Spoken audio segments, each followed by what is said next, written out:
Elle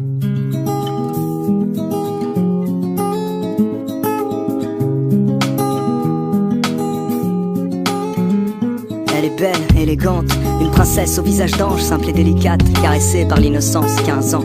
Tellement mignonne pourtant, elle n'en est pas consciente. Elle trouve sa poitrine petite, ses fesses immenses. Elle se fait des tripes, elle pense qu'il faut qu'elle change. Elle voudrait se sentir unique, mais elle se sent juste différente. Elle se déteste, elle noie dans les complexes. Ses copines ne parlent que de sexe et elle stresse parce qu'elle est encore vierge en secret. Chaque soir, elle rêve du prince charmant, même si elle sait que ce genre d'histoire n'arrive que rarement. Et avec le temps, en elle s'installe le doute, alors elle prie que Dieu l'écoute. Mais les jours passent, le chagrin grandit, et tous les garçons qu'elle aime plaisent aussi à sa meilleure amie. Amie d'enfance, amie de cœur, amie pour toujours. Ouais, le genre d'ami qui te trahit pour une histoire d'amour.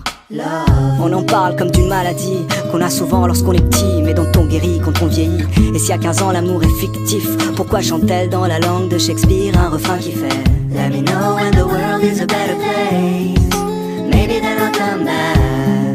Now I'm going to outer space, looking for another place to crash. Let me know when the world is a better place. But now you have to let me go. I'll meet you there on the patio, where Juliet met Romeo. Il est pisse, enfin c'est ce que ses amis disent. Le genre de gosse qui n'aimait que des ondes positives. 16 piges, si romantique, pas le type classique qui ne pense qu'avec sa tête. Enfin comme tous les mecs qui pensent tout le temps au sexe. Mais ça n'empêche que son rêve est de trouver Juliette. Mais plus il cherche et plus l'espoir faiblit, et l'on oublie le sens de la vie. Il maudit l'époque, il trouve les filles trop agressives. Souvent ça le bloque, lui qui rêve d'une fille timide. Il le sait que c'est stupide et qu'il est trop difficile, qu'aucune fille n'arrive à la cheville de celle qu'il s'imagine. Roméo, Roméo, devant l'ordi et ses jeux vidéo, jusqu'au bout de la nuit à faire le tri de tous ses idéaux. Et dehors, une voix distante lui chante Let me know when the world is a better place. Maybe then I'll come back. Now I'm going to outer space, looking for another place to crash. Let me know when the world is a better place. But now you have to let me go.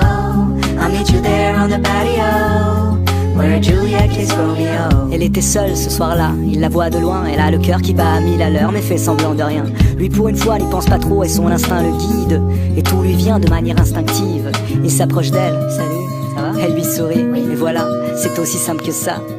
À quoi bon chercher des prétextes quand il suffit d'un mot, d'un geste, et le destin fait le reste. Ils passent la nuit à se raconter leur vie, à s'enlacer, faire l'amour, s'embrasser à l'infini.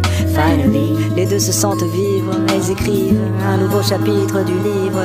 Juliette et Roméo, Roméo et Juliette, sans fin tragique, une histoire si parfaite.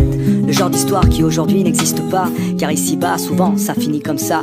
Roméo maintenant est pris, donc les filles sont folles de lui. Juliette veut être indépendante, donc pas d'enfant, pas de famille. Du coup, lui devient moins romantique, elle moins innocente. Et peu à peu, ils prennent leur distance, ils font un break, histoire de voir d'autres gens. Parce qu'au moindre doute on se laisse, aujourd'hui c'est fréquent. C'est typique de l'époque, on se quitte sans combattre. Et de l'amour il reste que des reliques d'une vieille pièce de théâtre. Roméo et Juliette, Juliette et Roméo. L'amour une maladie et je prie pour un fléau. D'ici là je m'en vais loin d'ici. Peut-être que sur une autre planète ils ont compris le sens de la vie.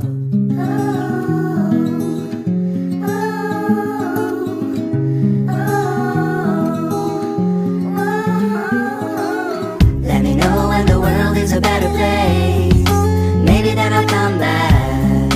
Now I'm going to outer space, looking for another place to crash. Let me know when the world is a better place.